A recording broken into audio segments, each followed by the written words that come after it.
everyone, it's Mercedes and welcome back to America Reads Fun Learning Activities. Our activities focus on different topics such as science, health, history, and even arts. For this week, we are going to be focusing on outdoor activities. But let's try to guess what our activity for today is going to be by using our vocabulary words. Our first vocabulary word is fly. And fly is moving or being able to move through the air with wings. Our second word is wind resistant, and wind resistant is a force that acts in the opposite direction of a moving object. And our final word is soaring, and soaring is rising high in the air. So now that you know our three vocabulary words, which are fly, wind resistance, and soaring, can you guess what we're going to be talking about today? Well, today we are going to be learning about kites. So let's go over to Marian, who will be teaching us how to make a fun activity. Hey guys, it's Marian, and today we're going to be making our own chicken kites. Voila, our own chicken kites. And then at the end of the activity, I'll show you how to fly inside the house and outside. But we'll get to that soon. Let's get to our chicken kite. And starting off with the materials. Let's go. Alright, the materials we're going to be needing are a piece of white paper, a pair of scissors, a glue stick, some string, a hole puncher if you have one, a pencil, some red paper, I have an index card, some orange paper, and that'll be all. We'll put that all aside and bring first our red piece of paper, or in my case index card, with our pencil.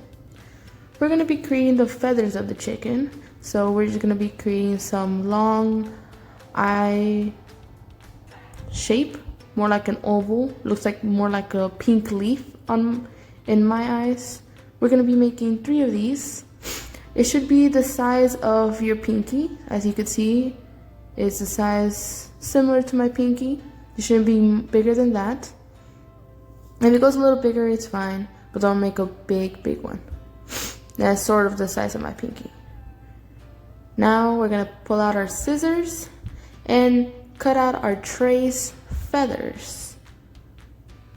If you guys do need help, for sure ask an adult, or you guys could do it yourselves. But we're going to be cutting out our 3 little feathers.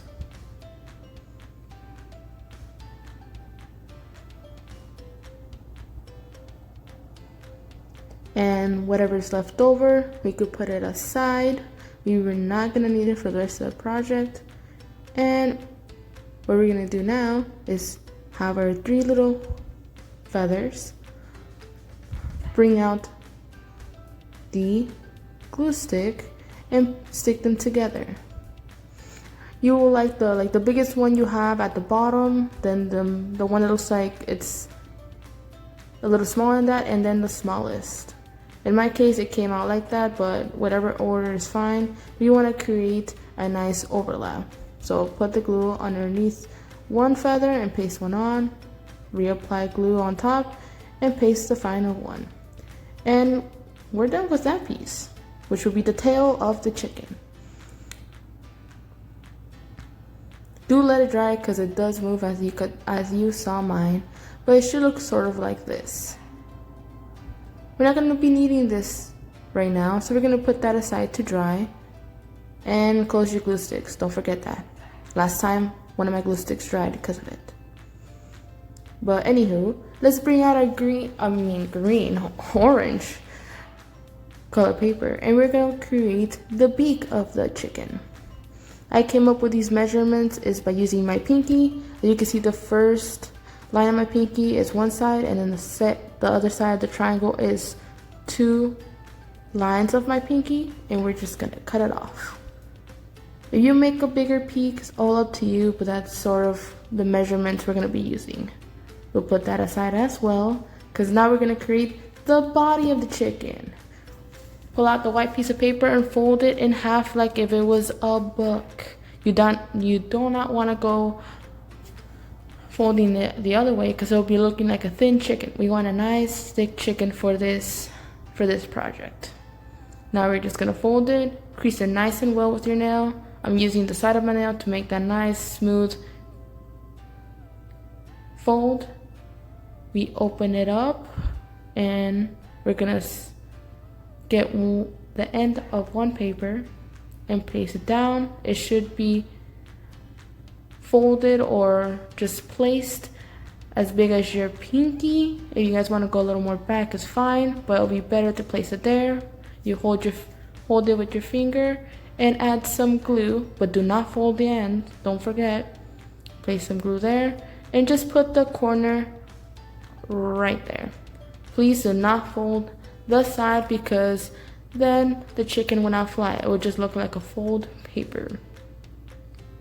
Now we're going to be doing the same thing on the other side. As you can see, we already made our little mark a while ago, so we just need to put some glue there and just paste it on.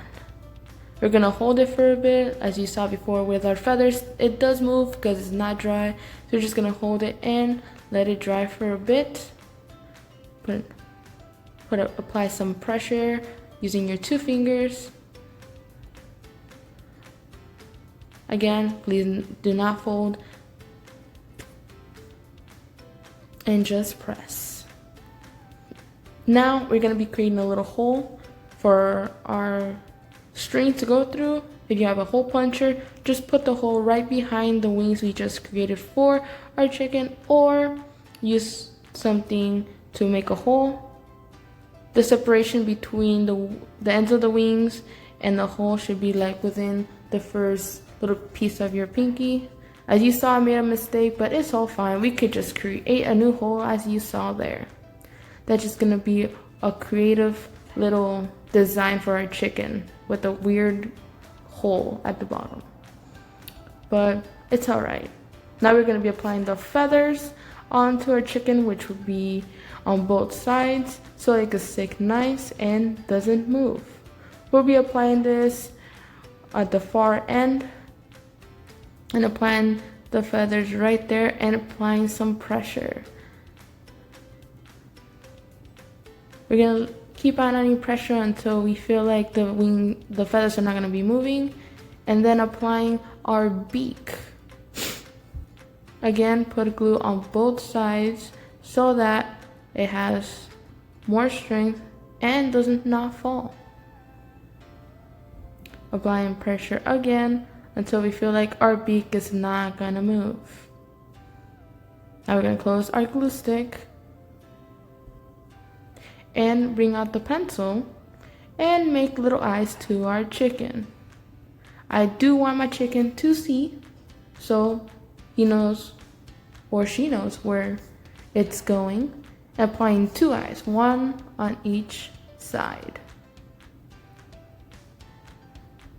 Now we're still not finished. We do want to add our string so we could fly our chicken far, far away and high up.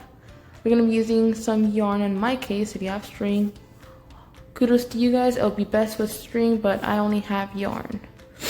The string shouldn't be that long because you guys are going to be flying it inside, but if you're fortunate to go outside and fly this beautiful chicken kite, I do suggest adding more string. I would suggest maybe 2 feet of string, a little less to be honest. And we're going to be tying it in the hole we created with the hole puncher, or if you didn't have a hole puncher to make a hole, through the hole you created, and making it a double knot so if my chicken doesn't fly away or run away from me. I do want my chicken to stay with me, so we're adding this little string. Now, this is the final product of our chicken kite. As you can see, I'm gonna show you how to fly it indoors. So do ask your parents before you do this, but what you do is apply a fan and apply the chicken so it can fly. Or if you're fortunate to do it outside, you just run and let the chicken follow you. As you can see, my dog loved the chicken and started following me because of the chicken, and it was very fun. Well guys, hope you guys enjoyed that chicken kite we just created, do ask your parents to use the fan. If they don't allow you, please do not use it. Do ask permission, and also ask permission if you want to fly the kite outside. Be careful flying that kite. That chicken can get really wild sometimes, and don't let that chicken run away. Now we'll go to our reflection. Wow, Marian, thanks for that fun activity on flying kites. Now let's get into some quick fun facts that you may not have known about kites. The first one is that the earliest kites were actually flown thousands of years ago and made out of leaves. Another fun fact is that the world record for the longest kite flying is 180 hours. Our third fact is that large kites were actually banned in East Germany because of the possibility of lifting people over the Berlin Wall. And lastly, kites were used in the American Civil War to actually deliver letters and newspapers. So once again, thank you guys so much for watching our video. Please don't forget to like and subscribe and hit that bell button to know when we have more videos coming. And we'll see you guys next time.